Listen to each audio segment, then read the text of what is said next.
Ada satu video dari SMP Negeri 2 Ngamprah, Kabupaten Bandung Barat, yang sukses memunculkan pertanyaan besar.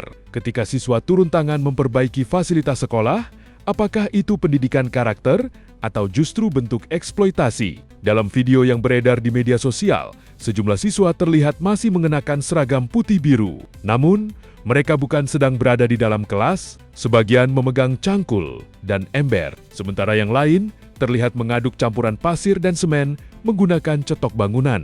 Mereka bersama-sama memperbaiki bagian lapangan sekolah yang rusak dan berlubang.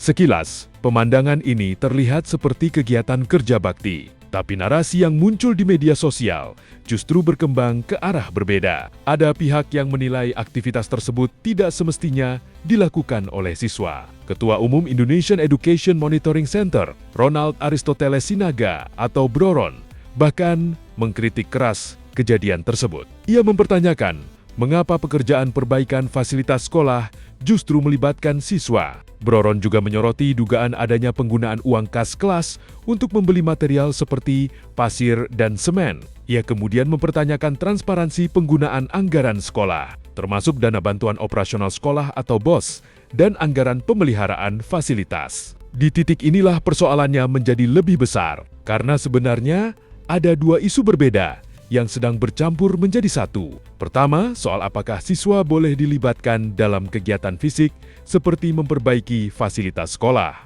Kedua, soal apakah biaya perbaikan fasilitas sekolah memang semestinya dibebankan kepada siswa. Dan menariknya, ketika video tersebut menyebar luas, muncul sebuah plot twist. Warganet justru banyak yang pasang badan untuk para siswa. Bukannya ikut mengecam, sebagian besar komentar justru dipenuhi pengalaman masa lalu. Ada yang mengaku dulu pernah membantu membuat pagar sekolah, menanam pohon, mengecat ruangan, sampai mengangkut batu. Ada pula yang berpendapat anak sekolah tidak seharusnya terlalu dijauhkan dari pekerjaan fisik. Bagi kelompok ini, memegang cangkul atau mengaduk semen bukan otomatis berarti seorang anak sedang dieksploitasi. Selama dilakukan secara sukarela, aman, sesuai usia, tidak membahayakan, dan tujuannya untuk pendidikan karakter, kegiatan tersebut justru bisa menjadi pengalaman berharga. Dan ternyata, konsep semacam ini bukan sesuatu yang asing di dunia pendidikan. Di Filipina,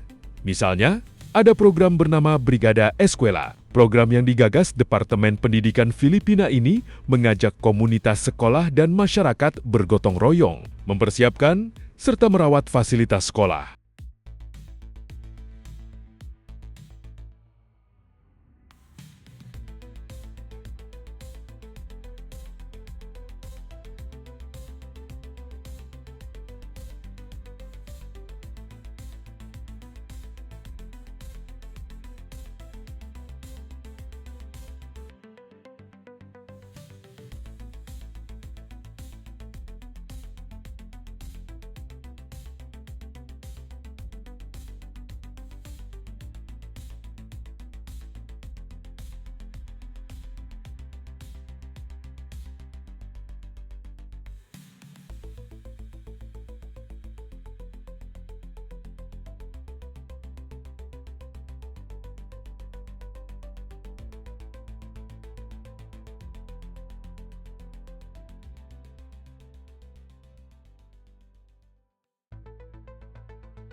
Di Jepang, siswa juga dikenal memiliki budaya membersihkan lingkungan sekolah melalui kegiatan shoji sebagai bagian dari pembentukan tanggung jawab dan rasa memiliki terhadap lingkungan sekolah. Jadi, persoalannya mungkin bukan sesederhana siswa memegang cangkul berarti eksploitasi, atau sebaliknya, kerja bakti berarti semuanya pasti benar. Ada garis batas yang harus diperhatikan, dan disinilah titik temunya. Gotong royong boleh menjadi pendidikan karakter, tetapi gotong royong tidak boleh menjadi alasan untuk mengabaikan transparansi anggaran. Kalau siswa diajak membantu membersihkan, menanam pohon, mengecat bagian tertentu, atau melakukan aktivitas ringan yang aman, tentu nilai pendidikannya bisa sangat positif. Tetapi, jika pekerjaan tersebut memiliki risiko keselamatan, terlalu berat untuk usia mereka, dilakukan karena tekanan, atau siswa diwajibkan mengeluarkan uang untuk menutup kebutuhan yang seharusnya menjadi tanggung jawab sekolah.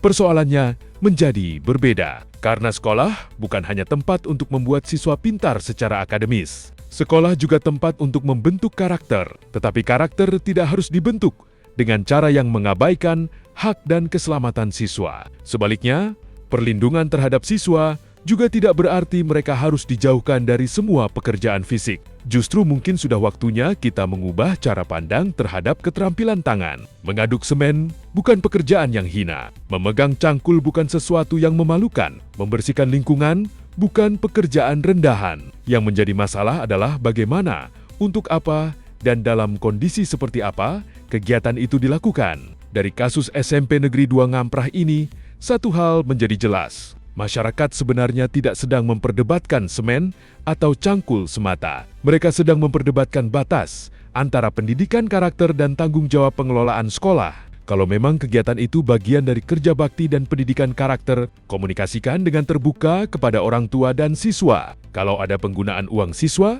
jelaskan sumber dan peruntukannya. Kalau ada anggaran sekolah untuk pemeliharaan fasilitas, transparansikan penggunaannya. Dan yang paling penting, pastikan aktivitas fisik yang melibatkan siswa benar-benar aman dan sesuai usia. Dengan begitu, semangat gotong royong tidak perlu berhadapan dengan perlindungan anak. Keduanya justru bisa berjalan beriringan karena tujuan akhirnya sama, membentuk generasi yang bukan hanya pintar menjawab soal, tetapi juga punya kepedulian, kemandirian, keterampilan hidup, dan rasa tanggung jawab terhadap lingkungan di sekitarnya. Dan mungkin dari lapangan sekolah yang rusak itu, kita justru sedang diingatkan bahwa pendidikan tidak hanya berlangsung di dalam kelas. Pertanyaannya sekarang bukan sekadar salah atau benar siswa menambah lapangan, tetapi lebih jauh, sudahkah kita menemukan cara yang tepat untuk mengajarkan gotong royong tanpa mengorbankan transparansi, keselamatan, dan hak siswa?